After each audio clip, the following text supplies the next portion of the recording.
नमस्कार, आप देख रहे हैं रिपोर्टर जी और मेरा नाम है लता सिंह। दोस्तों, इस फेस्टिव सीजन कार मार्केट के बाद देश का रियल एस्टेट सेक्टर भी शानदार प्रदर्शन कर रहा है। देश भर के चुनिंदा शहरों में प्रॉपर्टी बुकिंग और खरीदारों का भरोसा बना हुआ है। बाजार में एंड यूजर्स की मांग में इजाफे के चलते बेहतर इंफ्रास्ट्रक्चर और आकर्षक ऑफर्स के बीच इस सीजन में पिछले साल के मुकाबले 25 से 30% ज्यादा बुकिंग और पूछताछ की जा रही है।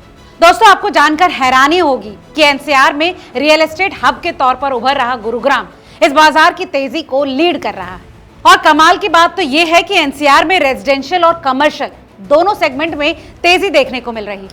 सड़कों, मेट्रो और एक्सप्रेसवे जैसे बड़े प्रोजेक्ट्स ने गुरुग्राम को इन्वेस्टमेंट और रहने के हिसाब से सबसे पसंदीदा शहर बनाया है। गुरुग्राम के बाजार की बात करें तो यहाँ सोना रोड, द्वारका एक्सप्रेसवे और दिल्ली मुंबई एक्सप्रेसवे के बाजार में तेजी देखी जा रही है। इसके साथ ही सोना रोड पर नए हाउसिंग प्रोजेक्ट्स और बेहतर कनेक्टिविटी के चलते भी घर खरीदने वालों की दिलचस्पी और बढ़ी है। द्वारका एक्सप्रेसवे का इलाका लग्जरी हाउसिंग का हब बनकर उभरा है। यहाँ प्रॉपर्टी के दाम भी तेजी से बढ़े हैं। यहाँ दिल्ली मुंबई एक्सप्रेसवे से नए सेक्टर्स में विकास की संभावनाएं खुली हैं और इससे निवेशक का भरोसा भी बढ़ा है। दोस्तों, इन सबके साथ साथ बिल्डरों की तरफ से भी फेस्टिव सीजन के दौरान फ्लेक्सिबल पेमेंट स्कीम्स और लिमिटेड ऑफर पेश किए जा रहे हैं और इन सबका फायदा मिलता है घर खरीदने वालों को। त्योहारी सीजन के दौरान रियल एस्टेट सेक्टर की स्थिरता बढ़ रही है। चलिए अब जानते हैं कि इस बारे में एक्सपर्ट्स क्या कहते हैं। दोस्तों, त्रेहान ग्रुप के एमडी सारांश त्रेहान कहते हैं कि इस फेस्टिव सीजन ने रियल एस्टेट सेक्टर में एंड यूजर की मांग को एक बार फिर से बढ़ा दिया है। गुरुग्राम के सोना रोड और एक्सप्रेसवे के आसपास वास्तविक यूजर और निवेशकों की तरफ से अच्छी मांग देखी जा रही है।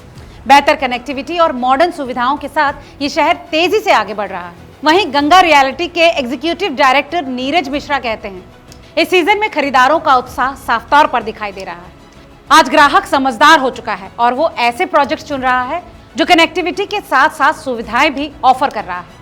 आज ग्राहक ऐसी जगह पैसा लगा रहा है जहां लॉन्ग टर्म में निवेश अच्छा रहे। दोस्तों, अब सवाल आपसे, अगर आप भी गुरुग्राम या फिर दिल्ली एनसीआर में निवेश करने की सोच रहे हैं तो आपका पसंदीदा इलाका कौन सा है? हमें कमेंट करके जरूर बताएं। तब तक रियल एस्टेट से जुड़ी ऐसी तमाम और खबरों के लिए देखते रहिए रिपोर्टर जी। बहुत बहुत शुक्रिया।